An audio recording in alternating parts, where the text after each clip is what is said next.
मैले नेटफ्लिक्समा काम गर्दा दिनको $700 काम गरेको, एक दिनको 22 दिन काम गरेँ भनेपछि हेर्नुहोस् त पैसा कति राम्रो छ। मैले क्यामराम्यान फेरि आँटिलो पनि छ, हिँड्न पनि सक्छ, कुद्न पनि सक्छ, भोकै काम गर्न सक्छ।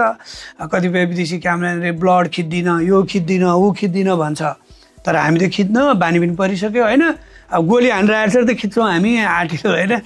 भनेपछि हामी त झन् लिन्छ क्या हामीलाई। म 500मा बिहा खिच्ने विष्णु कर्पी, दिनभरि काँधमा क्यामेरा राखेर, अहिले भन्नुहुन्छ हुँदैन थाहा छैन, म दिनको $500 इजिली काम पाइरहेको छु। आफ्नो अगाडि अर्को पसल खोलिदिएला, आफूभन्दा जान्ने होला भन्ने थियो क्या त्यति बेला। अनि सिक्दा एउटा साधारण कुरो सिक्दा नै $2000 अनि सिकाइन्छु भन्ने, पैसा नदिन सिकाउने त्यस्तो चलन भएको त्यो बेलाको बाट आएको।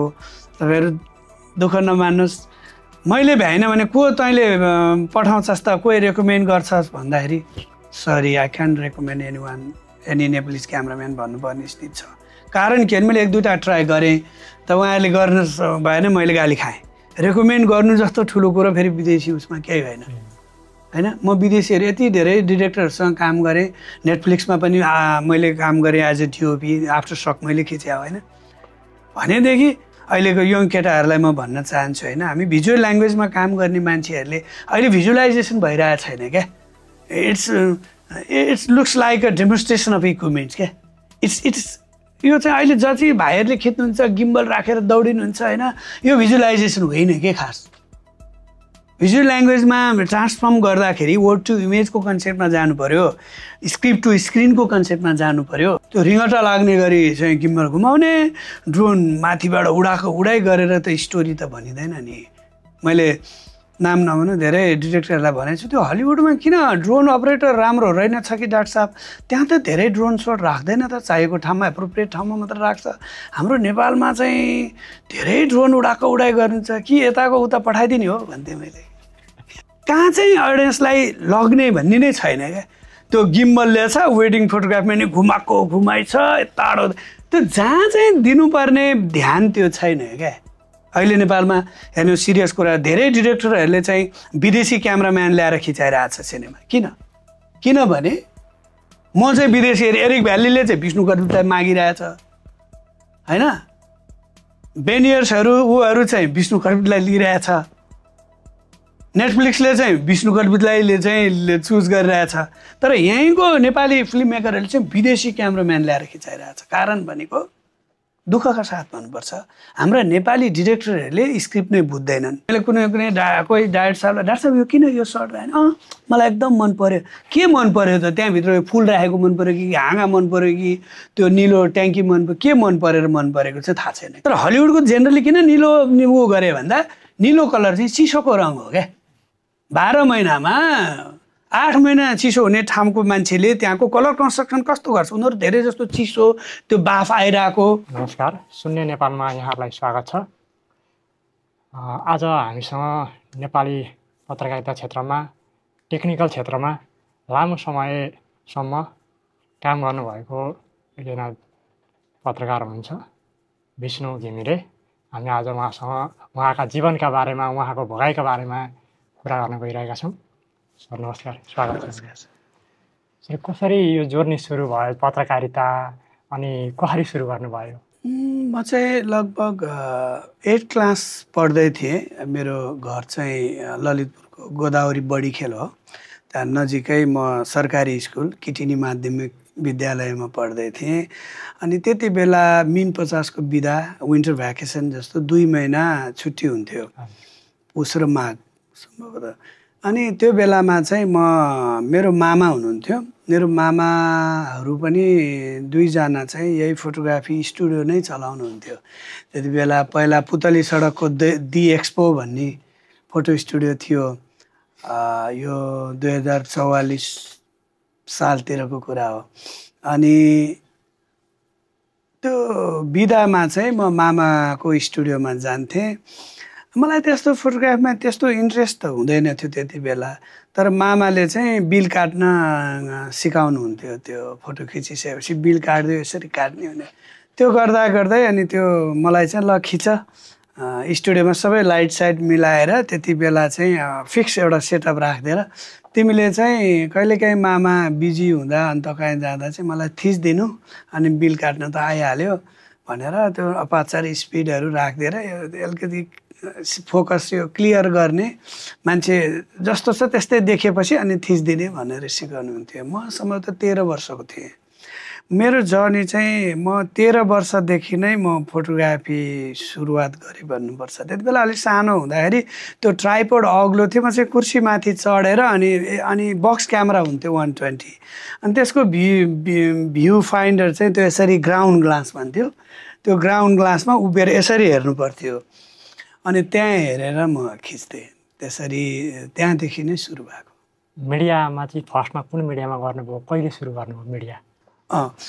त्यो 2 वर्ष चाहिँ त्यसरी 2 महिनाको रूपमा मैले मिम 50 को विधाको रूपमा गरेँ। एसएलसी दिने बित्तिकै म चाहिँ फोटो स्टुडियो पुरा चलाउने भइसकेका थिएँ। मैले फोटो स्टुडियो चाहिँ लुबुमा गएर चाहिँ सुरु गरेँ हो। अनि हजुर आफ्नै फोटो थिएन, मामाकै फोटो स्टुडियोमा चाहिँ म लुबुमा इन्द्रेणी फोटो स्टुडियो भन्नेमा म एसएलसी चाहिँ मैले 15 वर्षमा पास गरेको हो खास। अनि त्यहाँ गएर फोटो स्टुडियोमा गएर काम गर्दा गइसकेपछि मात्र मेरो रिजल्ट एसएलसी पास भएको। त्यसपछि पनि मैले निरन्तर नाइटमा कलेज पढेर यसरी फोटो स्टुडियोबाटै सुरु गरेँ।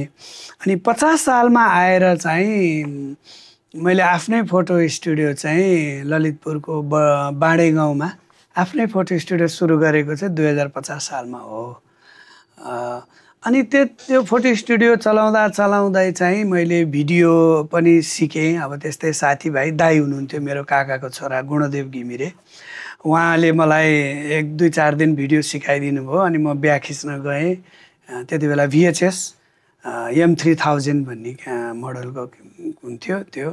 त्यसमा गर्दा चाहिँ नजिकै भएका प्रोग्रामहरू चाहिँ एनटिभीले लिने, एनटिभीमा चाहिँ मैले खिचेको भिजुअल चाहिँ आउन थालिसकेको थियो खास त्यति बेला नै। त्यति बेला अरू भिडियोग्राफर हुँदैन थियो, एनटिभीको पनि क्यामेराम्यान नपुगेको बेलामा चाहिँ अर्गनाइजरहरूले हाम्रो भिडियो खिचिदिनु, हामी यो क्यासेट चाहिँ एनटिभी लगेर न्युजमा राख्छौँ भनेर मैले खिचेको त्यति बेला गोदावरी भेग, विशेष गरेर ललितपुर भेगको चाहिँ धेरै न्युजहरू चाहिँ टेलिभिजन एनटिभीमा आउँथ्यो। अब सम्भवतः मलाई आफूलाई लागेको चाहिँ मेरो समाचारको सुरुवात भनौँ न, त्यो चाहिँ त्यहाँदेखि नै सुरु भयो होला जस्तो लाग्छ। मिडिया हाउसमा चाहिँ कहिलेदेखि इन्ट्री गर्नु? मिडिया हाउस भनेर प्रोपर रूपमा सुरु गर्दा चाहिँ मैले प्रकाश सुवेदीले चलाउनुहुन्थ्यो हिट मिक्स भन्ने, त्यो चाहिँ एनटिभीमा आउँथ्यो होइन। अनि जो हिट मिक्स भन्ने के सुरु भयो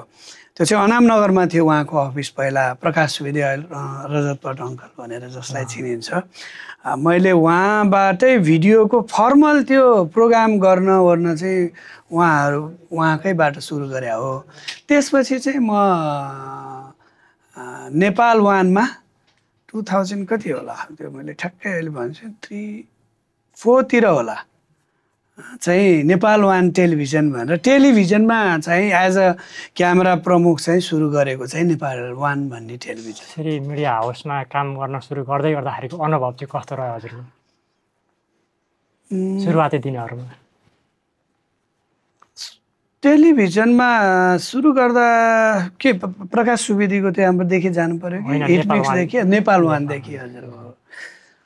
अब म खिचिरहेको मान्छे हो, पहिला पनि आफूले खिचेको भिडियोहरू टेलिभिजनमा आउँदाखेरि हेर्ने, कसरी न्युज उहाँहरूले काट्नु हुँदो रहेछ, कसरी कुन भिजुअललाई चाहिँ अलिकति न्युज ओरिएन्टेड हुँदो रहेछ। आफूले त धेरै खिचेर पठाएको हुन्छ तर कति उहाँहरूले सेलेक्ट गरेर हाल्दाखेरि चाहिँ पनि अलिकति चाहिँ यसले चाहिँ अलि न्युजलाई यो न्युज कन्भे गर्ने रहेछ अथवा यो न्युज ओरिएन्टेड हुने रहेछ भन्ने चाहिँ त्यहाँबाट मलाई अलिअलि ज्ञान त भइसकेको थियो र पछि नेपाल वानमा फर्मली सुरु भएपछि चाहिँ त्यति बेला नि धेरैजना क्यामेराम्यानले टेस्ट दिएर मलाई चुज गर्नुभएको हो। त्यो इन्डियनहरू इन्डियाबाटै आएर इन्डियाबाटै हो त्यो सबै इन्डियाकै दूरदर्शनमा काम गर्ने। तपाईँ इन्डियाबाट पढेर आइसक्नु भएको थियो कि? आइसकेको थिएँ। त्योभन्दा अगाडि पनि मेरो अब म चाहिँ फिल्म लाइनमा मेरो स्टुडियो हुँदाहुँदै बाँडेगुमा फोटो स्टुडियो थियो, त्यहाँ नजिकै आलोकश्री सूर्यकुमार खाती त्यति बेला। आलोकश्रीलेसँग मेरो राम्रो दाइ भन्छु म, उहाँको भाइसँग नि मेरो राम्रो सम्बन्ध थियो, हामी एकदम मिल्ने साथी। अनि आलोकश्रीले पनि मलाई धेरै ठाउँमा प्रोग्रामहरू खिच्न लाने, फोटो खिच्न लाने, भिडियो खिच्न लाने गर्नुहुन्थ्यो।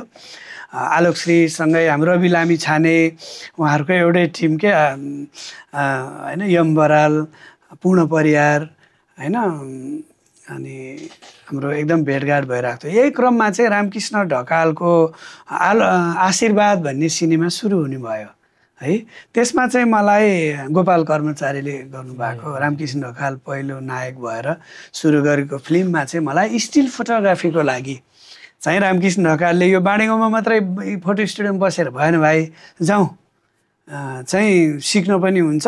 सिनेमामा चाहिँ मेरो सिनेमामा चलचित्रमा सुरुवात चाहिँ त्यहाँदेखि भएको हो, आशीर्वाद भन्ने सिनेमामा फोटोग्राफरको रूपमा। त्यति बेला स्टिल फोटोग्राफरको धेरै भ्यालु पनि थियो, चाहिन्थ्यो पनि, किनभने सिनेमाकोमा खिचिएको कुरा त 6 महिना 8 महिनापछि मात्रै त्यो हेर्न पाइन्थ्यो एडिट गर्नको लागि होइन, त्यसको आफ्नो प्रोसेस टाइम लाग्ने हुनाले। अनि स्टिल फोटोग्राफीबाट चाहिँ उहाँहरूले गेस गर्ने लाइटिङ कस्तो भयो, कन्टिन्युटी के छ, तुरुन्तै अहिले जस्तो अब तुरुन्तै हेर्न सक्ने डिजिटल टेक्नोलोजी थिएन एनालगमा, त्यो पनि धुलाएर प्रोसेस गरेर ल्याएर चाहिँ ए लाइटिङ यस्तो भएछ, अस्तिको सिनमा यो ड्रेस यस्तो रहेछ भनेर लाइटिङ कन्टिन्युटी, ड्रेस कन्टिन्युटी, सबै कन्टिन्युटी हेर्नलाई चाहिँ स्टिल फोटोग्राफीको धेरै महत्त्वपूर्ण भूमिका थियो। त्यस्तै पोस्टर डिजाइनको लागि, डिस्ट्रिब्युटरहरूलाई सिनेमा बेच्नको लागि नि स्टिल फोटोग्राफी चाहिँ जरुरी नै थियो। अनि त्यही भएर म चाहिँ आशीर्वादबाट चाहिँ उहाँले लगेर म चाहिँ त्यहाँबाट सुरु गरेँ हो। जस्तै तपाईँ नेपाल वानमा हुँदाखेरि हजुर रिपोर्टिङको लागि पनि हिँड्नुभयो, त्यतिखेरको अनुभव कस्तो, रिपोर्टिङ भन्दा के हुन्थ्यो?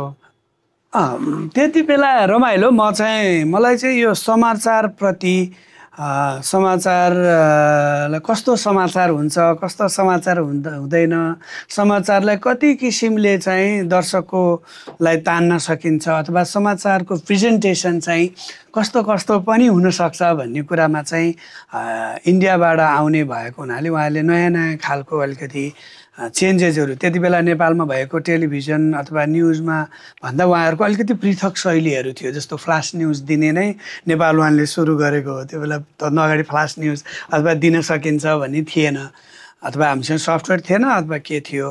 त्यस्ता धेरै अनुभव छन् नेपाल वानमा। अनि जहाँ कतिपय बेलामा चाहिँ रिपोर्टरहरूलाई पनि मैले धेरै चाहिँ हेल्प गर्थेँ। पिटिसी भन्छ, पिस टु क्यामेराको लागि मैले लेखिदिने, यो बोल्नु न भन्ने।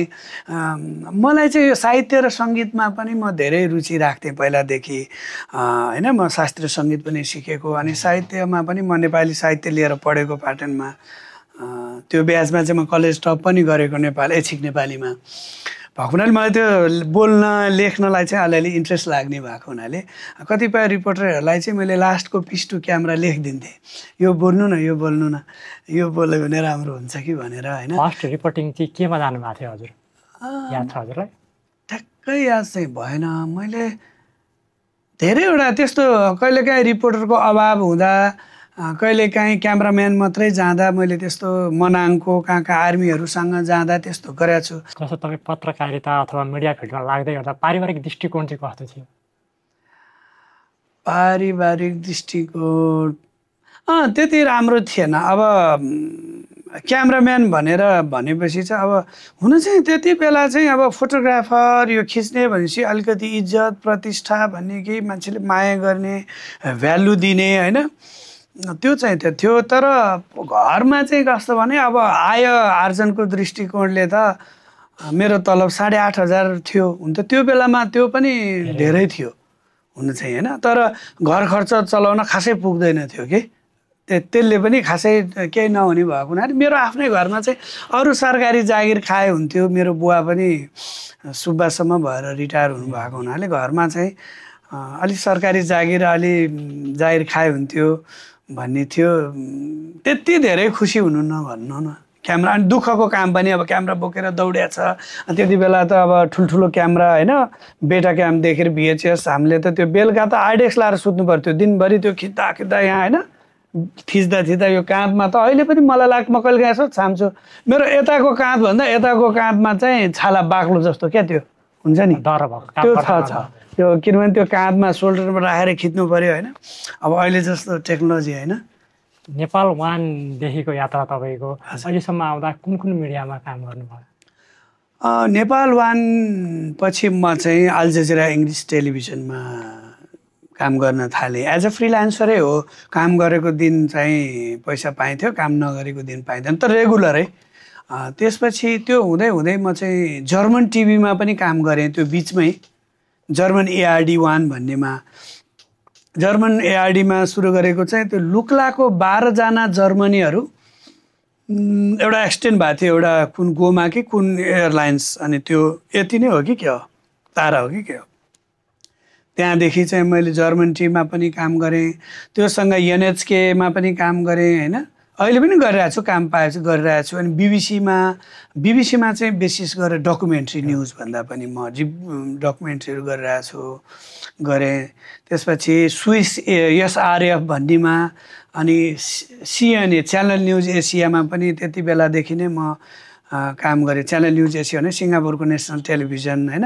अनि फाटाफुटा चाहिँ इन्डियाको CNN IBNमा पनि काम गरेँ, जुन चाहिँ 28 जना गौर हत्याकाण्डको बेलामादेखि सुरु भयो त्यो CNN IBNमा चाहिँ। हुँदै चाहिँ म अरू टेलिभिजन चाहिँ अरू बेलायतको पनि च्यानल 9, स्टुडियो 4, फ्रेन्च 24 यस्तोमा चाहिँ म बेल्जियमहरू होइन ब्राजिलहरूको म काम गरि नै रहेको छु। जस्तो तपाईँ रिपोर्टिङमा हिँड्दै गर्दाखेरि एज अ क्यामेरामा हिँड्दै गर्दाखेरि सबैभन्दा खतरा यो चाहिँ खतरा रिपोर्टिङ गऱ्यो है भन्ने लागेको कुनै रिपोर्टिङ? विदेशी च्यानलमा काम गर्दा कि नेपालकै च्यानलमा काम? नेपालमै काम गर्दा। त्यस्तो त धेरै छ। मसँग रिपोर्टरहरू जान मन पराउनुहुन्थ्यो। म चाहिँ अलिकति समाचारप्रति अलिकति लगाव भएको कारणले पनि उहाँहरूलाई चाहिँ अलिकति भनिदिएपछि अलिकति आइडिया भन्छ नि, त्यो आइडियालाई चाहिँ अलिक डेभलप गरिदिने मेरो ममा अब त्यो अलिकति बानी भन्ने कि रहर भएको कारणले नि मसँग चाहिँ धेरै रिपोर्टरहरू मसँगै जान चाहने हुन्थ्यो। अनि मलाई चाहिँ कुनै न्युज चाहिँ यो यस्तो है भनेर भनेपछि चाहिँ मलाई त्यो खिच्नेदेखि लिएर होइन उहाँहरू रिपोर्टरहरू कतै अल्मलिनु भयो भने पनि इन्टरभ्यू लिइदिइहाल्ने होइन। त्यो चाहिँ भएको हुनाले मेरो चाहिँ त्यो म आफ्नो पनि विकास भयो। अब त्यस्तो धेरै रमाइलो भने घुन्साकै चाहिँ ऊ पनि मेरो लागि चाहिँ अविस्मरणीय नै भयो होइन। किनभने हामीले 5 दिनपछि लोकेसन पत्ता लगाएर त्यस बेलाको एकदम रमाइलो घटना भन्छ है। अनि नेपाल आर्मीको हेलिकप्टरमा चाहिँ त्यो स्क्रिनमा त्यो डाँडाहरू स्क्यान गरेर देखिँदो रहेछ क्या, वेदर रडार कि के भन्छ उहाँहरूले, त्यो स्क्यान गरेर बादल कडा बादल रातो देखिने, डाँडा सब देखिने, हुसु लाग्ने क्या त्यो हेरमा। अरूको हेलिकप्टर चाहिँ हुसु लाग्यो भने जानै नसक्ने। अनि नेपाल आर्मीकोमा गएको, अनि यो चाहिँ जान्छ एकचोटि हामी हेरेर आउँछौँ भनेर त्यो घुन्सा लेलेप एरियामा चाहिँ गएर आयौँ। अनि जाँदै क्याप्टन साहबले कस्तो अत्याइदिनु भयो होइन। उहाँले के भन्नु नि, अब अगाडि केही देख्दैन हुसुले, हामी पनि मोनिटरमा डाँडा त देखिरहेछ केही हुँदैन भन्नेमा छौँ होइन। अब डर पनि लागिरहेछ किनभने अब दुर्घटनै भइरहेछ, त्यस्तो त्यहाँको वेदरै त्यस्तो छिनछिनमा चेन्ज हुने, दुर्घटनै खोज्नु गयो। अनि के भन्नु चाहिँ लेलेप कसैले चिन्छ अगाडि आउनुहोस् त हामीले देखेन यहाँ भन्नुहुन्छ क्या। फेरि कसैले लेलेप गाउँ चिन्छ अरे माथिबाट भने चाहिँ झन् डर लाग्यो क्या। अब त्यहाँ त लोकल त लगेको थिएन, कसैले चिन्छ भने म भनेर चिन्दैन क्याप्टन साहब भने त्यहाँ के भयो। अनि त्यस्तो घटनाहरू हुने होइन। अनि तर चाहिँ फर्केर आयो फेरि होइन, नेपाल आर्मीको हेलिकप्टर चाहिँ जाने। अनि भोलिपल्ट गयो, अरूको हेलिकप्टर अलिकति पुग्छ फेरि फर्केर आउँछ। 5 दिनसम्म दिनको यति धेरै हेलिकप्टर चढ्ने। अनि हामीलाई दिक्क लागिसकेको थियो ठाउँ पत्ता लाग्ने।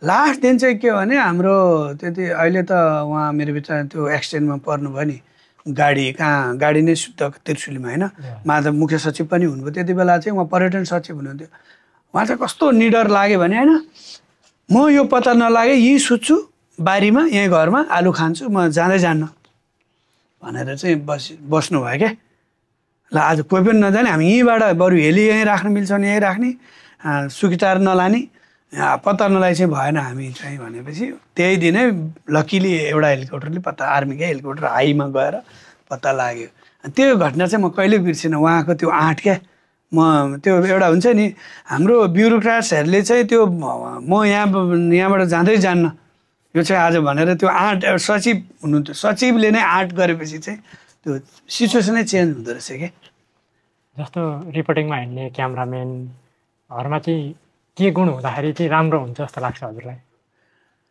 पहिलो त त्यो कहाँ जाँदैछु भन्ने कुरा चाहिँ आफूलाई पहिल्यै जानकारी हुनुपर्छ र अलिकति सोध्ने बानी हुनु पर्यो के खिच्ने हो के स्टोरी हो अलिकति त्यो स्टोरीको लागि के प्रोबेबिलिटिजहरू हुनसक्छ सबै कुरा त पाइँदैन तर आफ्नो दिमागमा अथवा नोट गर्ने बानी चाहिँ सबभन्दा राम्रो हो म इन्टरनेसनली काम गरेपछि चाहिँ त्यो पछि सिकेँ नेपालमा चाहिँ अब त्यो नोट गर्ने लेख्ने हाम्रो बानी नै स्कुलिङ पनि छैन होइन तर नोट गर्ने बानी एकदम राम्रो रहेछ कि त्यो एउटा गर्नु पर्यो अर्को कुरा चाहिँ पहिलो कुरो एज अ क्यामराम्यान भन्दा चाहिँ त्यो रेडी टु गो हालतमा राख्नुपर्छ क्या आफ्नो इक्विपमेन्ट चाहिँ क्यामराम्यानले अब हाम्रो धेरै क्यामराम्यानहरू ल रिपोर्टिङमा जाउँ भनेपछि ब्याट्री खोज्न जाने माइक कता छ खोज्न जाने त्यो हेर्ने गर्नुहुन्छ होइन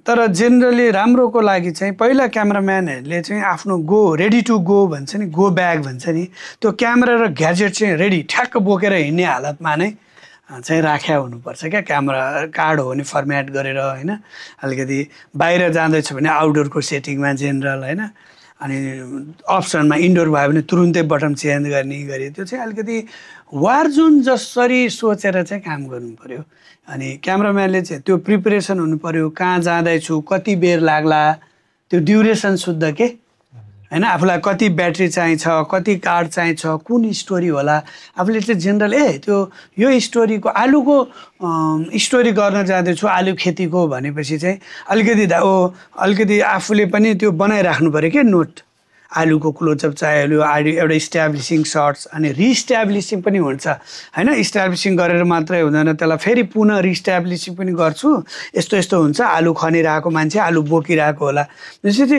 आफूले अलिअलि बनाउनु पऱ्यो बजारमा आलु बेचिरहेको भेट्यो त्यो पनि रिलेट हुन्छ होइन त अनि आलु बिग्रिया छ भने त्यो बिग्रिएको किन बिग्रियो आलु चाहिँ किन घट्यो होइन त अथवा कसैले आलु खाइरहेको हुन्छ नि अब जस्तो हो त्यसरी क्या त्यो एउटा आलुको स्टोर गर्न जान्छ भने आलु कहाँ बढी बिग्छ पाटनको हो नछ भने पिरो आलुको चाहिँ ऊ छ आलुसँग रिलेटेड कुराहरू चाहिँ एउटा लेख्ने गर्नु पऱ्यो क्या भोलि खिचौँला नखिचौँला त्यसलाई राखौँला नराखौँला होला कुरा तर मेटेरियल्सहरू त रेडी गर्नु पऱ्यो नि त त्यो बानी भयो भने चाहिँ के हुन्छ भने स्टोरीहरूलाई चाहिँ कसरी लैजाने भन्ने कुरा बुन्ने भन्छ नि it's all about story telling त हो नि कथा वाचन त हो नि होइन त्यो चाहिँ नत्र भने सबैले आलुको स्टोरी गर्छ आफूले चाहिँ के फरक गर्छु त म चाहिँ के कुराको भ्यालु एड गर्छु एज अ क्यामराम्यान पनि रिपोर्टरलाई हेल्प गर्न सक्छ उहाँहरूको कुरा सुनेर पनि उसलाई इम्प्रुभ हुनसक्छ यो सबै कुराले चाहिँ के फाइदा हुन्छ भने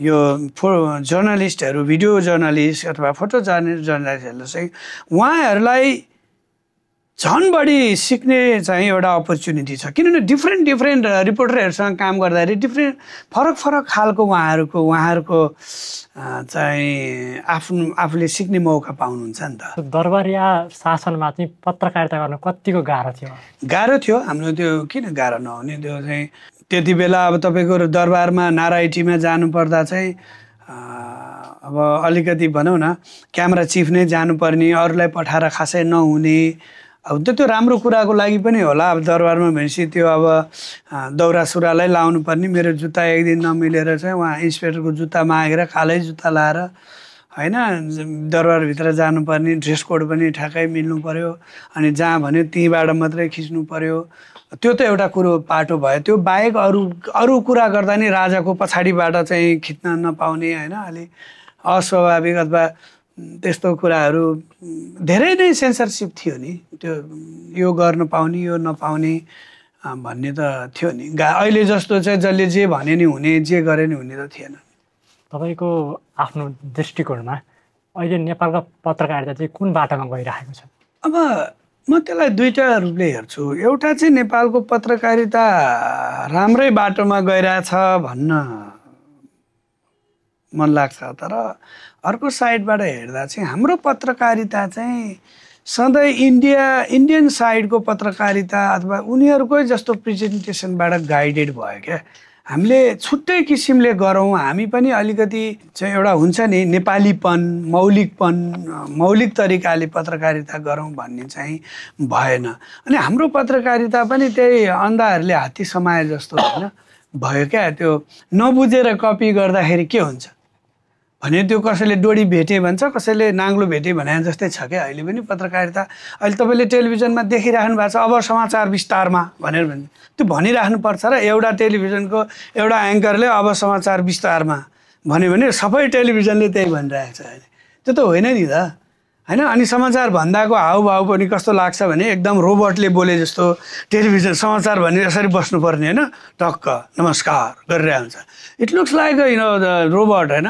त्यो एआईले भनिरहेको हो कि मान्छे हो कि के हो कि, इट डजन्ट सिम्स अथेन्टिक नि होइन। त्यो हामीले त्यो बुझेनौँ क्या, कपी गऱ्यौँ हामीले। त्यही बिबिसीबाट कपी गर्न सके भए, अल जजिराबाट बुझेर त्यो तर बुझेर फलो गर्न सके भए चाहिँ राम्रो हुन्थ्यो। तर हाम्रो पत्रकारिता टेलिभिजनमा मात्र होइन, त्यो अरूमा पनि त्यस्तै छ। त्यो अरूको कपी गर्ने तर नबुझेर। अनि अर्को कुरो मिडियाको त धेरै कुरा छ, म तपाईँलाई धेरै भन्छु, तर मिडियाले भिक्टिम बनाइरहेछ नि मान्छेहरूलाई। खै त त्यति त्यो एउटा चाहिँ ऊ लेखिदिएर हुन्छ, उसलाई फेरि गएर चाहिँ कसैलाई एकदमै भिक्टिम बनाएको छ मिडियाले होइन भने त आफै गएर फेरि इन्टरभ्यू गरेर उनलाई ल्याएर चाहिँ गर्नु पर्यो नि। कति त्यो चाहिँ गरिरहेको छैन। कतिपयले मिडियाले भिक्टिम बनाएको मान्छे भनौँ, कति चिज भिक्टिम बनाइरहेछ नबुझेर होइन। अथेन्टिसिटी छैन, के छैन, रेका भरमा अहिले पनि अपुष्ट समाचार अनुसार, स्रोतका अनुसार भनेर लेख्ने चलन छ। त्यसरी पनि हुन्छ पत्रकारिता होइन। अनि फेरि पत्रकारितामा नेपालको पत्रकार न्यायाधीश भन्ने होइन, हामी त न्यायाधीश होइन नि। हामीले त मैले विदेशी टेलिभिजन अथवा उसमा काम गर्दा सिकेको कुरा त्यही हो कि ब्यालेन्स भनेको के हो, कसरी ब्यालेन्स गर्ने त। तपाईँ र तपाईँ झगडा गर्नुभयो, हामी कसैको पछि लिने होइन नि। तपाईँ कुरान राख्ने, उहाँको कुरान राख्ने, अडियन्सलाई अझै बुझ्नको कठिन भएन, प्रेजेन्टेसनमा विकनेस भने एक्सपर्टलाई राखिदिने। एक्सपर्टले के भन्नुहुन्छ राइट। आफै यहाँ त के छ नि पत्रकार आफै ठोकिदिने, अब यसले उहाँले यो गल्ती गर्नुभयो दर्शकबिन भन्ने, गल्ती गरे कि गरेन भन्ने नै होइन नि पत्रकार। जस्तै फ्याक्टलाई राख्ने भन्दा नि आफ्नै अनुकूलको व्याख्या गर्ने। अहिले पनि पत्रकारितामा आफ्नो अनुकूलको क्या, आफूलाई जे लाग्यो त्यो। अनि अर्को कुरो तपाईँ टेलिभिजन अहिले कस्तो छ भने धेरै पत्रकारहरू इन्टरभ्यू लिनु जानुभन्दा अगाडि नै धारणा बनाइसक्छन् क्या। त्यो व्यक्तिले यसो भन्छ अनि त्यो कुरा चाहिँ राख्छु, यो चाहिँ राख्दिनँ भनेर पहिले गएपछि कसरी पत्रकारिता हुन्छ होइन। त्यो छ। अब मैले भन्दाखेरि चाहिँ अनि एउटा अर्को कुरा चाहिँ के छ भने हिजोको दिनमा अर्को साइडमा भन्दा हिजोको दिनमा चाहिँ मिडियाले चाहिँ डेप्थमा गएर स्टोरी पनि गर्दैन थियो। सानो न्युज, त्यो त न्युज हुँदैन भनेको कुरो वास्तवमा न्युज हो नि त। तर त्यो कुरालाई पनि हिजोका ठुला भनाउँदा मिडियाले कभर नगरिदिँदा, स्पेस नदिँदा, अहिले जसरी युट्युब अथवा व्यक्तिले नै प्रसारण गरेको छ त्यो चाहिँ मलाई मनपर्छ। त्यो ठाउँ नदिएर त उहाँहरूले अहिले हेर्नु न, अब कसैलाई हेर्नु न कतिको उद्धार पनि भइरहेको छ, कोहीलाई रोग लागेको छ त्यो उद्धार भयो। हिजो चाहिँ त्यही मिडियालाई आइदिनुहोस् न भन्दा नि जान, कतिपय त मिडियाको लिमिटेसन्स थियो, जाँदैन थियो। कति सक्ने भयो भने जाँदैन थियो। ठुल्ठुला मन्त्री र उहरूले बत्ती बालेको मात्रै, पानासम्म बत्ती बालेको चाहिँ खिच्न जान्थे। गाउँ दूर दराजका न्युजहरू त आउँदैन थियो नि त, तर अहिले त आउँछ नि। अहिले सामाजिक सञ्जाल जस्तो छ, सामाजिक सञ्जालले चाहिँ परम्परागत पत्रकारितालाई कस्तो असर पारेको छ? त्यो असर धेरै नै पारेको छ। किनभने त्यसले एक किसिमले विद्रोह नै जस्तो भइरहेछ नि त सामाजिक। किनभने मेन न्युजहरूले दिनुभन्दा अगाडि नै एकदम फास्ट पनि छ अहिलेको सोसियल मिडियाहरूले गर्दाखेरि होइन। अहिले खिचेर अहिले नै दर्शकले हेर्न पाइहाल्छन् होइन। अब त मलाई लाग्छ त्यो ब्रेकिङ भन्ने नै छैन, त्यो ब्रेकिङ न्युज भन्ने नै त्यो अब त्यो सिस्टमै हटिसक्यो होइन। किनभने त्यो अघि आइसकेको हुन्छ क्या त्यो तुरुन्तै चाहिँ हरेक व्यक्तिले नै ब्रोडकास्ट गर्न सक्ने भइसकेपछि त्यसले चाहिँ पुराना मिडिया भनौँ कि परम्परागत रूपमा चलिआएका मिडियाहरूलाई चाहिँ भन्दा उनीहरू एउटा व्यक्ति पत्रकार अथवा युट्युब सोसियल मिडिया इन्फ्लुएन्सरहरू नै अगाडि भइसकेपछि त च्यालेन्जिङ त धेरै छ। त्यही भएर मलाई लाग्छ अब मलाई डेटामा त थाहा छैन तर परम्परागत रूपमा चलिआएका मिडियाहरूको भ्युअरसिप त एकदम कम छ नि, छन् उनीहरूको त खस्कँदो स्थितिमै छ नि। त्यो किन भयो होला? त्यही उहाँहरूले पहिला चाहिँ स्पेस नदिएर उहाँहरूले चाहिँ बढी सेलेक्टिभ न्युज गरेर उहाँहरूले औपचारिक न्युजहरूलाई बढी प्राथमिकता दिएर अझ कतिपय न्युजहरू चाहिँ अब आफ्नो अनुकूलको न्युजहरू मात्रै दिएर पनि दर्शकलाई चाँडो नदिएर अब गर्दाखेरि यो फास्ट दिन नसकेर चाहिँ कमजोर भएको। तपाईँले नेपाल वानदेखि अहिले राष्ट्रिय समाचार समितिसम्मको हजुरको यात्रा छ, हजुरको दैनिक कार्यशैली चाहिँ कस्तो छ? म चाहिँ अब बिहान 5 बजी चाहिँ उठिसक्छु, घरको गार्डन यताउतामा म काम अलिअलि गर्छु। त्यसपछि त्यही हो मेरो अन्तर्राष्ट्रिय रूपमा म डकुमेन्ट्री फिचर फिल्म पनि खिच्छु। म अहिले योभन्दा अगाडि मैले उपहार खिचेको हो, झिङ्गे दाउ भन्ने पनि मैले खिचेँ हो। अब झिङ्गे दाउ 2 को प्रिपरेसन गरिरहेको छु। अहिले तत्काल चाहिँ म बिबिसीमा काम गरिरहेको छु, एजेन्जी उसको। यसपछि चाहिँ फेरि अब म 3 दिनपछि छेकमबार जाँदैछु एउटा डकुमेन्ट्रीको लागि। अब त्यसको लागि प्रिपरेसन पनि गर्दै जान्छु, के इक्विपमेन्ट लानुपर्छ, मिटिङहरू हुन्छ। अनि अब राष्ट्रिय समाचार समितिको भिडियोमा पनि मैले हेरिरहेको छु, त्यसमा पनि अब त्यसको पनि कामहरू हुन्छ होइन, कसरी अघि बढ्ने, कसरी चाहिँ यसलाई अगाडि लैजाने भन्ने कुरा हुन्छ। यही नै हो। यसैलाई नै न्युज मेरो अहिले लाइफ चाहिँ यो न्युज डकुमेन्ट्री सिनेमा। म आफै पनि फिल्म मेकर भएर आफैले पनि डकुमेन्ट्री गरेँ। तपाईँहरूलाई थाहा छ होला सवारी भन्ने डकुमेन्ट्री मैले 2016मा किम्पमा फर्स्ट नै भएको थियो। त्यो मोटरकेड भनेर आएको थियो, त्यो भिआइपी ट्रान्सफरमा होइन, सवारीमा कति दुःख पाइन्छ भने। त्यसपछि मैले देउताको भैँसी भन्ने गड्स बफलो भन्ने डकुमेन्ट्री पनि गरेँ। त्यसमा पनि म संसारभरि नै धेरै अवार्ड र धेरै उयोहरू पायो। अमेरिकामा त पब्लिक चोइस अवार्ड पायो, क्यानाडामा बान्फमा चाहिँ स्पेसल जुरी मेन्सन, नेपालमा किम्पमा पनि प्रथम नै भयो। त्यो डकुमेन्ट्री चाहिँ धेरैतिर चाहिँ एकदम चर्चा भयो। त्यसले गर्दा म अर्को डकुमेन्ट्री पनि बनाइरहेको छु। जेएनजीकै पनि म त्यो ग्राउन्डै छोडिनँ। 3 कुनेमा बाइक राखेर जेएनजीको 23बाट सुरु भएको, म त्यो 4 दिनसम्म बानेश्वर एरिया नै बसेर रात बिहान त्यो बैंक चोरी भएको म राति पनि बसेर चाहिँ म खिचेँ। अनि त्यो सबैलाई मलाई डकुमेन्ट्री बनाउनु मन छ। म त्यस्तै। तपाईँको दृष्टिकोणमा जेएनजी आन्दोलन चाहिँ के हो? समग्रमा भन्दा यो चाहिँ मास फ्रस्ट्रेसन नै हो होइन। मैले ग्राउन्डमा देखेको कुरा, अब मान्छेले के अब कसको परिचालन यो भन्ने कुरा गर्छन्, परिचालन पनि होला, तर एउटै कुराले मात्रै त्यो जेएनजी आन्दोलनलाई बुझ्यो भने त्यो गलत हुन्छ जस्तो लाग्छ। त्यसमा धेरैवटा फ्याक्टरहरू छन् होइन।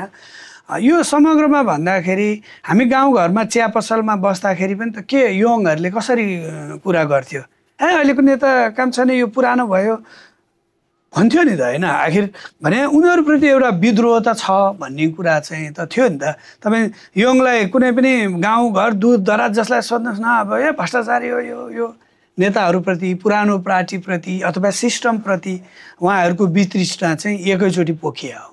मैले भन्दा चाहिँ यो जेएनजी एउटा अब एकैचोटि पर्यो, सामाजिक सञ्जाल पनि बन्द भएको, यो पर्यो त्यो भयो। मान्छेलाई त्यो विस्फोट हुनलाई त केही त हुनु पर्यो नि त।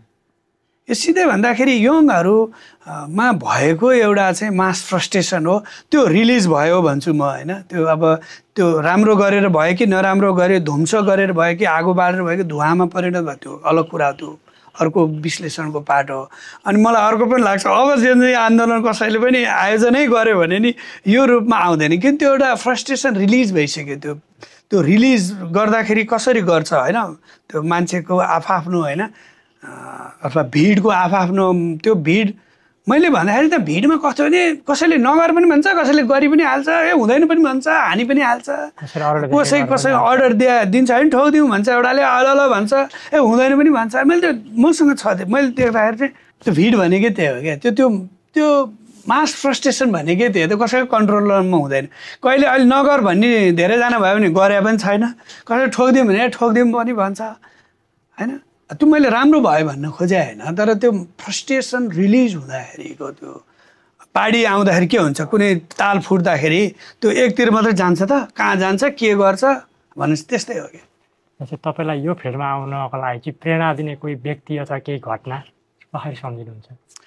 धेरैले मलाई सुरुमा त आलोकश्रीले नै मलाई प्रेरणा दिएर दाइ तिमीले चाहिँ, म बाँडेगाउँको एउटा फोटो स्टुडियो चलाएर कुनामा बसेको मान्छे भनौँ न, एउटा चाहिँ नेवार टोलमा एउटा फोटो स्टुडियो खोलेर बसेका मान्छेलाई उहाँले चाहिँ प्रोग्रामतिर लैजाने, यता खिच आऊ भन्ने गर्नु। त्यसपछि मलाई रामकृष्ण ढकालले नै अब लैजानुभयो, ल फिल्मलाई नै लाग्नुपर्छ भन्नुभयो। त्यसपछि मेरै गाउँको दाइ डाइरेक्टर उहाँले बेइमानी भन्ने फिल्ममा लानुभयो, त्यसपछि विजय चालिसे।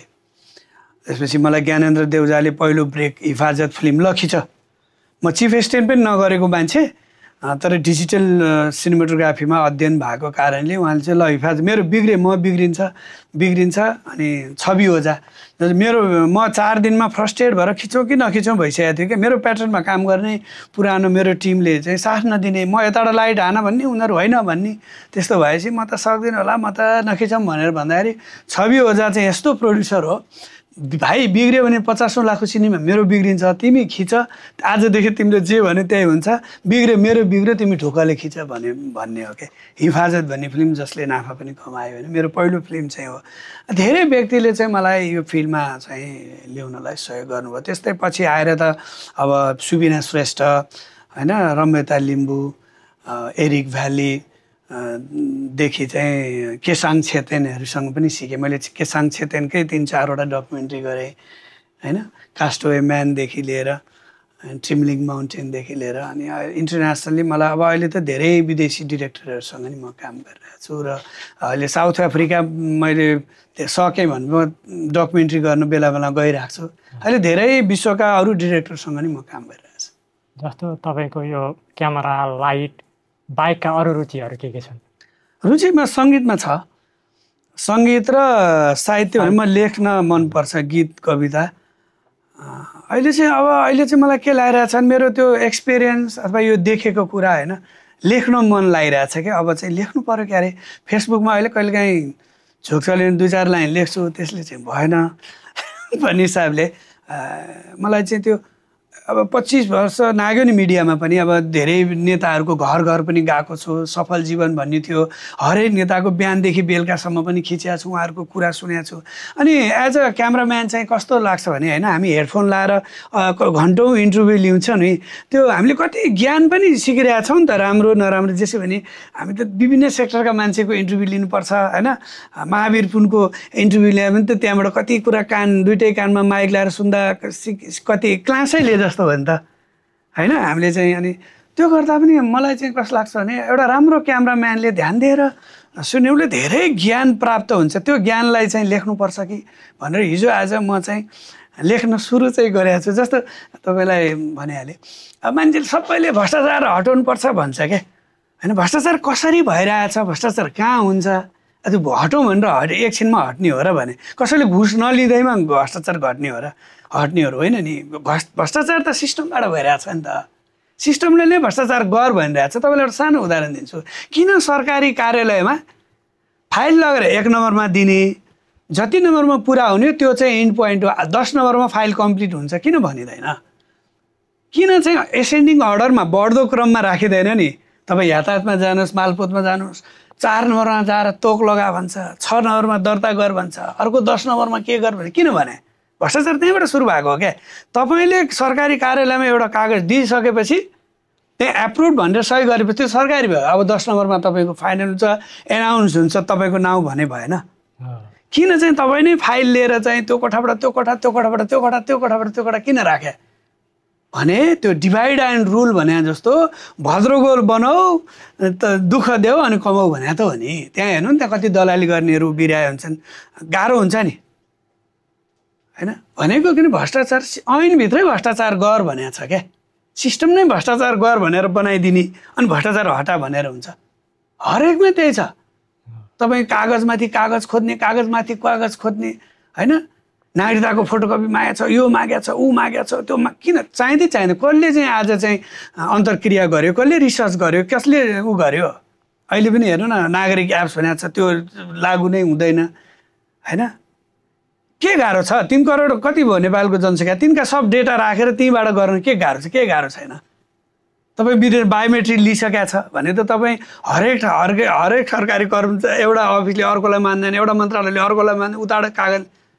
त्यो किन त्यसलाई चाहिँ इन्टिग्रेटेड सिस्टम गर्न सकिँदैन सकिन्छ नि केही गाह्रो कुरै होइन नि भनेपछि भ्रष्टाचार कहाँबाट भइरहेछ भनेर नहटाउने अनि भ्रष्टाचार हटाउँ भनेर हुन्छ र भने दुलो नै थुनिदिएपछि त पानी छुइँदैन नि तपाईँका आगामी वर्षका योजनाहरू के छन् अनि तपाईँले अब यतिका वर्ष भइसक्यो अब चाहिँ यो चाहिँ ठुलो एउटा प्रोजेक्ट गर्न पाएँ भन्ने खालको कुनै प्रोजेक्ट एउटा तपाईँले सोध्नुभयो मलाई अहिले लागिरहेको के हो भने म चाहिँ अब उद्देश्य के लिनु उडी छुनु चन्द्र एक भन्छ नि म आफूलाई अब अलिकति सुन्दाखेरि उडन्ते पनि लाग्ला होइन अलिकति तर मलाई चाहिँ इन्टरनेसनल्ली म अमेरिका पनि डकुमेन्ट्रीले लग्यो मेरो त्यही भैँसीको डकुमेन्ट्रीले लग्यो होइन मलाई कति देश घुमायो अनि त्यसपछि चाहिँ मलाई एउटा के आइरहेछ भने सकुला नसकुला अलग कुरा तर म एउटा डकुमेन्ट्री आफूले बनाएर ओस्कारमा सर्टलिस्टेड हुने चाहिँ गराउँछु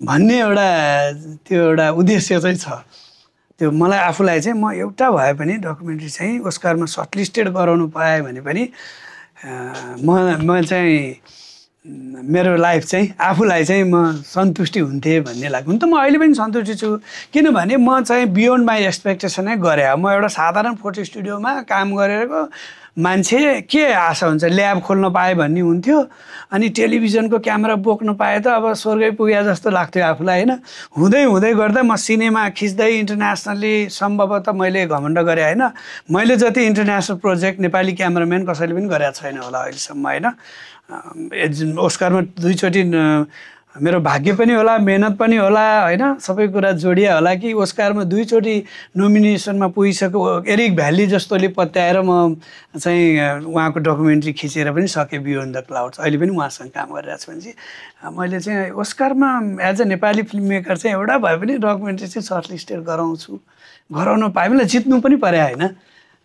सर्टलिस्टेड एउटा गर्नु पाए हुन्थ्यो भन्ने चाहिँ लागेको छ नेपालमा खिच्दा र बाहिर खिच्दाको अनुभव डिफ्रेन्स के भनेको मतलब त्यहाँ इन्भाइरोमेन्ट अब मैले धेरै काम गरेँ भने नेपालपछि साउथ एसिया होइन इन्डियादेखि इन्डोनेसियादेखि मैले धेरै काम गरेको साउथ अफ्रिका हो अफ्रिकामा काम गर्दा चाहिँ नेपालभन्दा त डेफिनेटली गाह्रो हुन्छ उनीहरूको संस्कृति बुझ्नु पर्यो उनीहरूको व्यवहार उनीहरू के कुरालाई मन पराउँछन् पराउँदैन नेपाल भाषाको कुरा पनि भयो होइन अलिअलि चाहिँ मैले सिकेर पनि बोल्थेँ होइन अनि अफ्रिकामा काम गर्दा फेरि अब गाह्रो त भयो सुरुका दिनहरूमा चाहिँ म सिकेँ भाषाहरू पनि सिकेँ उनीहरूलाई के कुरा मन पर्छ पर्दैन होइन उहाँहरू तर मलाई एकदम पछि अहिले चाहिँ मलाई साउथ अफ्रिका गएर काम गर्न बडा रमाइलो लाग्छ होइन अनि अलिअलि म बोल्छु पनि उनीहरूको भाषा बोलेपछि उहाँहरू एकदम रमाइलो सोझो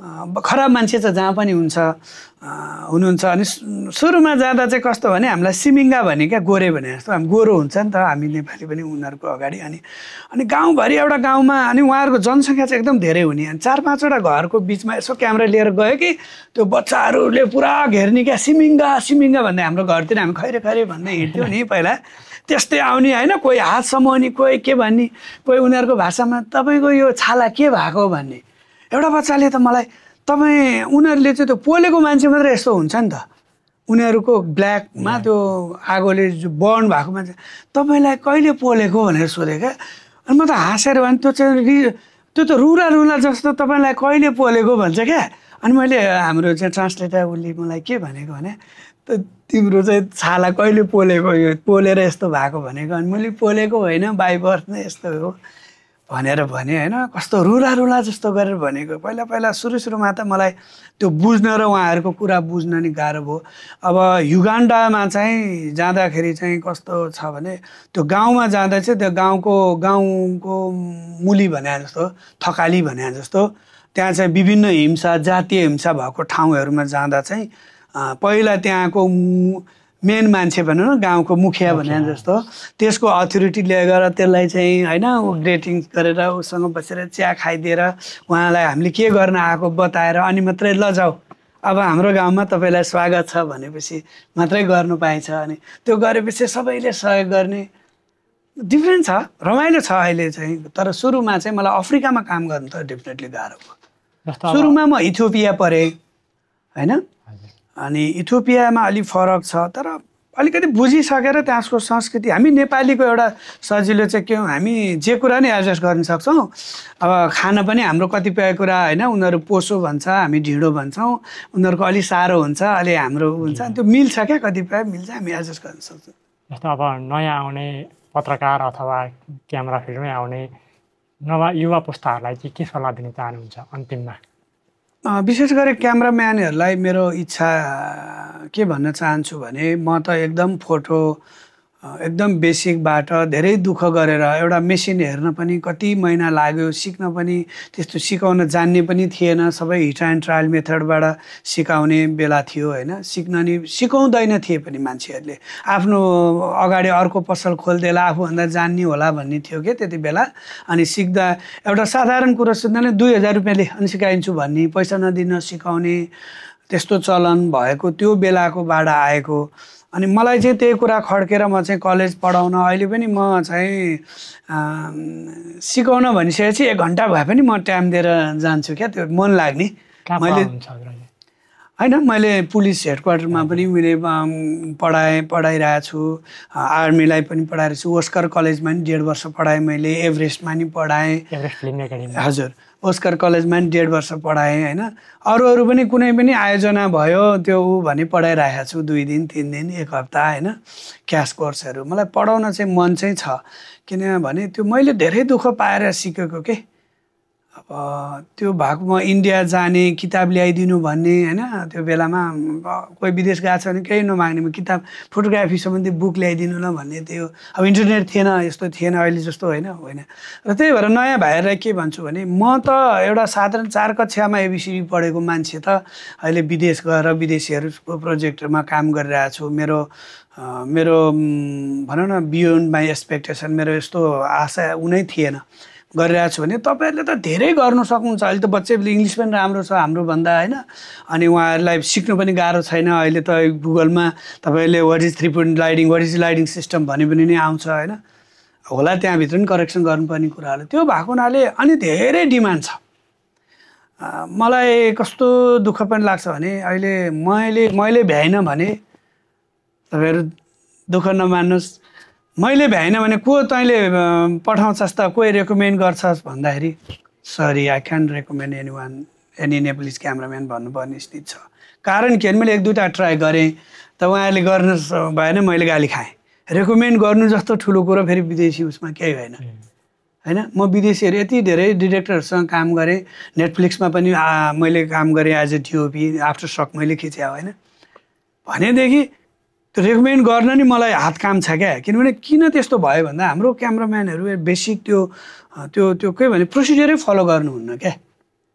त्यो मलाई त्यही भएर तपाईँले अलिकति सिक्नुहोस्, इन्टरनेसनल प्रोसिडियरहरू सिकेर गऱ्यो भने त हामी नेपाली सधैँ खाडी जानु पर्दैन। क्यामराम्यानमा यति धेरै काम छ कि तपाईँ अस्ट्रेलिया गएर खिच्न सक्नुहुन्छ, अमेरिका गएर काम 2 हप्ता 3 हप्ता होइन, 1 हप्ता होइन, 1 महिना मजाले काम गरेर मजाले पैसा कमाएर ल्याउनु सक्नुहुन्छ। म 500मा बिहा खिच्ने विष्णु कर्पी दिनभरि काँधमा क्यामेरा राखेर अहिले भन्नुहुन्छ हुँदैन थाहा छैन, म दिनको $500 इजिली काम पाइरहेको छु। मैले नेटफ्लिक्समा काम गर्दा दिनको $700 काम गरेको, 1 दिनको 22 दिन काम गरेँ भनेपछि हेर्नुहोस् त पैसा कति राम्रो छ। 500मा नेपालमा 8,500 जाहिर खाएको महिनाभरि मान्छे होइन। दिनको 500मा बिहा खिचेर हिँड्ने मान्छेले एज ए नेपाली चाहिँ भोलि नेपालीहरूको आय इन्कम कति राम्रो छ नि त। दिनको $500 पाउँछ यहाँ बसेर होइन, भनेपछि पैसा पनि छ, नाम पनि छ, राम्रो पनि छ, अनि धेरै विदेशतिर गएर काम गरेर यहाँ आउन सक्छ भनेपछि यो धेरै ठुलो क्षेत्र छ, धेरै राम्रो। अनि मलाई चाहिँ अर्को नेपाली क्यामराम्यान फेरि आँटिलो पनि छ, हिँड्न पनि सक्छ, कुद्न पनि सक्छ, भोकै काम गर्न सक्छ। कतिपय विदेशी क्यामराम्यानले ब्लड खिच्दिन, यो खिच्दिन, ऊ खिच्दिन भन्छ, तर हामी त खिच्न बानी पनि परिसक्यो होइन। अब गोली हानेर आएछ त खिच्छौँ हामी, आँटिलो होइन। भनेपछि हामी त झन् लिन्छ क्या हामीलाई। मैले आजसम्म काम गरेको मान्छेले किन रिपिटेडली मलाई लिइरहेछ नि त, म सोध्छु पनि होइन। म उनीहरूलाई पनि सोध्छु, मलाई रिपिटेडली लिइरहेको छ क्या। यसको मतलब ओहो मेरो कामप्रति उनीहरूलाई चित्त बुझिरहेको छ, एज अ नेपाली क्यामराम्यान उनीहरूलाई चित्त बुझिरहेको छ भन्ने पनि त हो नि। त्यही भएर हामी नेपाली क्यामराम्यानले यसलाई अलिकति ध्यान दिएर अलिकति सिरियसली लाग्ने भने हामी धेरै काम पाउँछौँ, धेरै काम छ। तर हामी अलिकति सिरियसली त्यो हिट एन्ड ट्रायल मेथड होइन कि अलिकति त्यो ब्रेक गर्नु पऱ्यो क्या। हाम्रो यो ट्रेडिसनल तरिकाको सिकाइले होइन अहिलेको यङ केटाहरूलाई म भन्न चाहन्छु होइन, हामी भिजुअल ल्याङ्ग्वेजमा काम गर्ने मान्छेहरूले अहिले भिजुअलाइजेसन भइरहेको छैन क्या। It's looks like a demonstration of equipments क्या। इट्स यो चाहिँ अहिले जति भाइहरूले खिच्नुहुन्छ, गिम्बल राखेर दौडिनुहुन्छ होइन, यो भिजुअलाइजेसन होइन के खास। भिजुअल ल्याङ्ग्वेजमा ट्रान्सफर्म गर्दाखेरि वर्ड टु इमेजको कन्सेप्टमा जानु पऱ्यो, स्क्रिप्ट टु स्क्रिनको कन्सेप्टमा जानु पऱ्यो होइन। त्यसलाई चाहिँ रूपान्तरण गर्ने हो नि त। रूपान्तरण गर्ने भने क्यामेरा र इक्विपमेन्टको डेमोन्स्ट्रेसन गर्ने होइन नि। त्यो गिम्बलको डेमोन्स्ट्रेसन त त्यही कम्पनीले देखाइहाल्छ नि, यति घुम्छ, यति दौडिँदैन, हल्लिँदैन, ड्रोन यति माथि जान्छ नि। यहाँ त कस्तो भयो भने त्यो कस्तो भइरहेछ नि, त्यो इक्विपमेन्टको डेमो जस्तो लाग्छ क्या। त्यो भिजुअलाइजेसनले ओभरडन गरेर स्टोरी टेलिङ मारिरहेछ क्या। भने बुझ्नुभयो, कथा चाहिँ जसरी भन्नु पर्थ्यो नि त्यो त मिडियम मात्रै हो नि त ग्याजेट भन्ने कुरा त होइन। यो भिजुअलाइजेसन भनेको it's a story telling right, it's not a demonstration of equipment होइन। भिजुअल ल्याङ्ग्वेजमा त्यसलाई कन्भर्ट गर्ने कुरामा चाहिँ अब नयाँ भएर पनि होला। अहिलेको मलाई दुःख लागे चाहिँ यङहरूले खालि त्यो भिजुअलाइजेसन नबुझ्या हो कि, अनि ग्याजेट ठुल्ठुलो होइन, कति महँगो क्यामेरा मात्रै हेर्ने, फेसिलिटी मात्रै हेर्ने। सुनको कलमले कविता लेखेर राम्रो हुन्छ। हाम्रो भद्रक हलेले गोल र कमेरोले नि कति राम्रो आर्ट गर्नुहुन्छ होइन, कसैले यो करोडको पेन्टिङले नि पेन्ट गर्ला। मेटेरियल्स फरक, तर चिज त उही हो नि होइन र।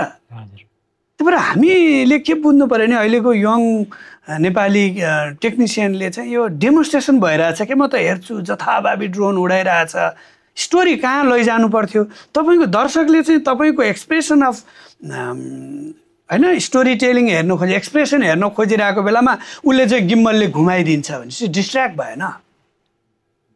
त्यो रिङ्गटा लाग्ने गरी चाहिँ गिम्बल घुमाउने, ड्रोन माथिबाट उडाइ गरेर त स्टोरी त भनिँदैन नि। मैले नाम नभनु धेरै डिरेक्टरलाई भनेको छु, त्यो हलिउडमा किन ड्रोन अपरेटर राम्रो रहेनछ कि डाक्टर साहब, त्यहाँ त धेरै ड्रोन सट राख्दैन त, चाहिएको ठाउँमा एप्रोप्रिएट ठाउँमा मात्र राख्छ।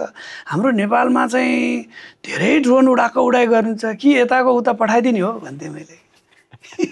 त्यो एप्रोप्रिएट हुन्छ, मुभमेन्ट भने बुझाएको छैन हो, किन क्यामराम्यानले मुभमेन्ट गर्ने, त्यो मुभमेन्ट यताबाट यता किन, वाइ, त्यसको लजिक हुन्छ नि। बेमतलबमा जुम चलाइदिने, बेमतलबमा चाहिँ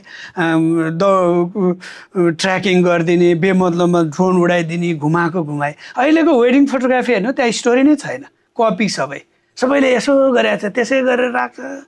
एउटा त्यही स्टोरी हुन्छ नि त, केटा र केटीको स्टोरी के हो, उहाँहरू कलेजमा भेट भएको हो भए त कलेजको ड्रेसमा पो प्रि वेडिङ गर्ने कि ब्याकग्राउन्ड कलेजको, र हाम्रो कहाँ भेट भएको, गोदावरीमा भेट भएको, वनस्थली कहाँ भेट भएको, गार्डनमा भेट, एउटा हुन्छ नि त, कफी सपमा स्टोरी भन्नु पऱ्यो नि त दुईजना भेट। हेर्नु न वेडिङ फोटोग्राफी हेर्नु त्यस्तै, त्यो इन्डियन हेऱ्यो गुगलमा हेऱ्यो त्यही राखिदियो, सबैले त्यही लभ साइन बनाउनु पर्ने, सबैले गुलाफै दिनुपर्ने होइन।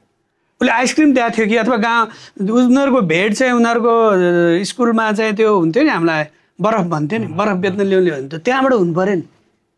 स्टोरी नै छैन क्या। अनि त्यो डिटेल हेर्नुहोस् त, यदि कल्चरली गएको हो भने त्यो रिङ सेरोमनीमा हुन्छ नि, कहाँ where you wants to draw the attention of viewers right, कहाँ चाहिँ अडियन्सलाई लग्ने भन्ने नै छैन क्या। त्यो गिम्बलले छ वेडिङ फोटोग्राफमा नि घुमाइ छ टाढो त्यो जहाँ चाहिँ दिनुपर्ने ध्यान त्यो छैन क्या एक्चुअली आइएम नट ह्याप्पी क्या यो यङहरूलाई भन्नै भन्छ धेरै ठुलो डिमान्ड छ तपाईँ सिरियसली काम गर्नुहोस् के पनि छैन त म त के भन्छ मभन्दा 10 गुणा अहिलेको यङ क्यामेराम्यानले गर्न सक्छ म 4 कक्षामा एबिसिडी पढेको मान्छे तर म बुझेर मात्र खिच्थेँ म नबुझी खिच्दैन थिएँ पहिला पनि यो सर्ट किन खिच्थेँ यो ट्र्याकिङ यहाँबाट यहाँ जाने हो भने किन वाइ त्यो ट्र्याकिङ के हो camera itself one character right त्यो स्टोरी टेलरको अब्जर्भर हो पिओभी हो कि सब्जेक्टिभ पिओभी हो कि के हो त क्यामेरा पनि त क्यामेरा स्टोरी टेलर हो नि त तपाईँ रिपोर्टिङमा क्यामेरा जानु भने त त्यो भ्युअर्सको प्रतिनिधि पात्र हो नि त त्यही मार्फत कथा भन्ने हो उनीहरूले हेर्ने हो भनेपछि त त्यो बुझ्नु पऱ्यो नि त त्यो बुझेर खिच्नु पऱ्यो गिम्बल भेटेको कुरा त्यो किन बनाइएको थियो ड्रोन किन आविष्कार गरिएको थियो त्यो ट्र्याकिङ किन बनाएको आवश्यकता भएरै बनाइएको हो तर त्यसको सही ठाउँमा सही प्रयोग गर्नु पऱ्यो त्यो चाहिँ हाम्रोमा छैन अहिले पनि इक्विपमेन्टको डेमो अनि महँगो क्यामेरा चाहिँ नचाहिने फेरि ओभरडन गर्ने होइन तपाईँको स्क्रिन कहाँ देखाउने हो के हो त्यसको आउटपुट केही मतलब छैन महँगो किन्या छ अनि त्यो इमेज पनि एकदम फेक इमेज क्या होइन चिल्लो बनाइदिया छ त्यो मान्छेलाई अडियन्सलाई नै त्यो नकली लाग्ने के त्यो नकली कुरा होला त्यस्तो पनि चाहिन्छ होला त्यस्तो फिल्म पनि अब उडन्ते काल्पनिक परम्परामा स्पाइडर प्यान भनेपछि त्यो बनाइन्छ मैले बनाएँ तर त्यो त्यसको कथा त्यस्तै हुनु पर्यो नि त स्वर्ग भन्ने पनि देखाएको छैन नर्क भन्ने पनि देखाएको छैन भूत पनि देखाएको छैन तर त्यो एजुम्सन गरेर भूतको फिल्म बनाउँदा होला त्यस्तै बनाइन्छ लाइटिङ डिफ्रेन्टली दिन्छ क्यामेरा डिफ्रेन्टली कुदाइन्छ किनभने त्यो भूतको संसार त देखाएको छैन रियल वर्ल्डमा हो भने त देखाएको छ नि त हामी यही ग्रहको यही बनायो भने त त्यही अनुसारले बनाउनु पर्यो भूतको फिल्म भए त्यो पाइयो उडन्ती जान पाइयो तपाईँ जता पनि त्यो क्यामेरा पनि घुमाउनु पाइएला अब्जर्भर त्यहाँको त्यस्तै थियो होला अथवा लाइटिङ पनि मुनिबाट माथिबाट रियल वर्ल्डभन्दा फरक पार्नु पर्दाखेरि गर्नु तर नबुझेर कपी गर्ने एउटा नेपाली फिल्म मेकरहरूकै प्रब्लम हो अहिले नेपालमा हेर्नु सिरियस कुरा धेरै डिरेक्टरहरूले चाहिँ विदेशी क्यामेराम्यान ल्याएर खिचाइरहेको छ सिनेमा किनभने म चाहिँ विदेशी एरिक भ्यालीले चाहिँ विष्णु कटुलाई मागिरहेछ होइन बेनियर्सहरू ऊहरू चाहिँ विष्णु कटुलाई लिइरहेछ नेटफ्लिक्सले चाहिँ विष्णु कटुलाईले चाहिँ चुज गरिरहेछ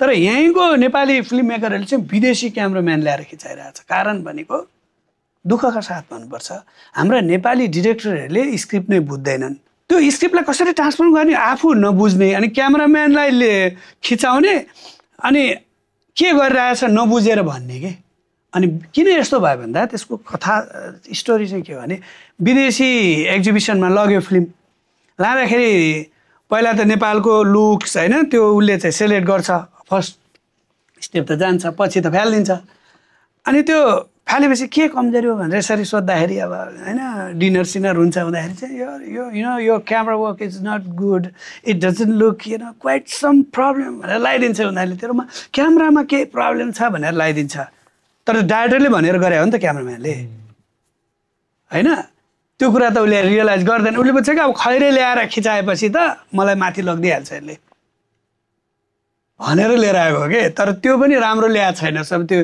इन्टर्न लेभलको ऊ ल्याएर गयो त नेपाली उसमा माथि एकदम पुग्यो त पुग्दैन भन्नु खोजेको हाम्रो डिरेक्टरहरूलाई भिजुलाइजेसन थाहा छैन क्या मैले कुनै कोही डाइरेक्टर साहबलाई डाक्टर साहब यो किन यो सर्ट राखेन मलाई एकदम मन पर्यो के मन पर्यो त त्यहाँभित्र फुल राखेको मन पर्यो कि हाँगा मन पर्यो कि त्यो निलो ट्याङ्की मन पर्यो के मन परेर मन परेको चाहिँ थाहा छैन क्या एक्सप्लेन गर्न सक्नु पऱ्यो नि त यो एलिमेन्ट्स मैले यो राखेँ भएर यसको मिनिङ यो हो यो कलर कन्स्ट्रक्सन हो colour for construction colour for impression colour for expression थाहा हुनु पऱ्यो यो कलर किन चुज गरेको what's the meaning of that colour right हलिउडमा निलो गरिदिन्छ हाम्रो डिरेक्टरहरूले कहिलेकाहीँ हामीले जिस्केर त्यो कलर टेम्परेचरलाई चेन्ज गरेर चाहिँ ब्लुइस्टमा राखिदिएछ वा विष्णुजी क्या इङ्ग्लिस फिल्म जस्तो देखेँ यार भन्छ क्या मैले भने उसलाई थाहा छैन कि त्यो इङ्ग्लिसहरूले किन ब्लू टिन्ट युज गर्यो किन निलो कलरहरू गर्यो भने उसलाई थाहा छैन किन हलिउड अथवा युरोपियनहरूले किन त्यो निलो तपाईँहरूले हेर्दा नि इङ्ग्लिस फिल्महरू निलो टिन्ट बढी युज गरे हुन्छ राइट हुन त फरक पर्छ स्क्रिप्ट अनुसार, स्टोरी अनुसार, कल्चर अनुसार धेरै कुरा छ, कलरको धेरै ठुलो कुरा छ। तर हलिउडको जेनरली किन निलो उ गरे भन्दा निलो कलर चाहिँ चिसोको रङ हो क्या। 12 महिनामा 8 महिना चिसो हुने ठाउँको मान्छेले त्यहाँको कलर कन्स्ट्रक्सन कस्तो गर्छ, उनीहरू धेरै जस्तो चिसो त्यो बाफ आइरहेको, राइट, त्यो उनीहरूको कलर हो नि। अनि नेपाली फिल्ममा पनि अब मानौ चाहिँ अब हामी रातो माटो, रातो घरे, राता गाउँ होइन भएको ठाउँमा पनि त्यही निलो गर्ने त। हाम्रो आफ्नो कलर छ। जनकपुरको मिथिलाको स्टोरीमा फिल्म बनाउने निलो गरिदिएर इङ्ग्लिस भयो त के भनेको थियो? आफ्नो कलर चुज गर्नु पऱ्यो नि। अहिले हामी मेरो विदेशी डिरेक्टरहरूले हामीले चाहिँ उल्टो रातो फिल्टर राखेर खिच्छौँ, त्यो रेड टिन्ट गरौँ हामी, हाम्रो यहाँको कलर रातो हो। हिमाल भेगमा गयो भने त्यहाँ के कलर छ? हाम्रो गुम्बाको कलर के? सेतो या रातो। आकाश कस्तो देखिन्छ? निलो। भनेपछि निलो, सेतो र रातोकोमा प्ले गरौँ, यसको कलर कन्स्ट्रक्सन यो प्यालेटमा काम गरौँ भन्ने हुन्छ। त्यो नबुझेर हाम्रो डिरेक्टरलाई के पनि ज्ञान छैन। मोस्टली एभरेजमा भनेको कसैलाई एकदम धेरै ज्ञान छ, कोही अहिले मिनमामदेखि धेरै माथि पुग्नु भएको छ होइन, उहाँहरू जस्तो भएन। तर एभरेजमा चाहिँ त्यो भएर पनि अनि विदेशी क्यामराम्यान ल्याइदिएपछि चाहिँ उसले सबै जादुको छडीले हानेर सब ठिक गर्छ भनेर आयो। त्यो नबुझेर के म भन्छु नेपाली क्यामराम्यान नै इनफ छ। ल्याउनु फेरि ल्याएको नराम्रो भनेर ल्याएर सिकिन्छ नि त, हाम्रो अरूले सिकिन्छ कि ल्याए एकदमै राम्रो लिएर त्यसबाट अरू थप ज्ञान हुने ल्याउनु पनि पर्छ। तर आफू चाहिँ बुझेर खिच्नु पऱ्यो क्या। डाइरेक्टरहरूलाई त्यो भिजुअल ल्याङ्ग्वेजको ज्ञानै भएन होइन। यो सेन्टरमा यहाँ राख्नुपर्छ भनिदिएको छ, टेलिभिजनमा त्यस्तै थियो होइन, यसो गर्नुपर्छ भने सेतो भित्ता देख्ने बित्तिकै बााउन्स गरिदिने, त्यहाँबाट खिचिदिइहाल्ने धेरै कुराहरू। हस् सर, धेरै धन्यवाद समयको लागि। हस्।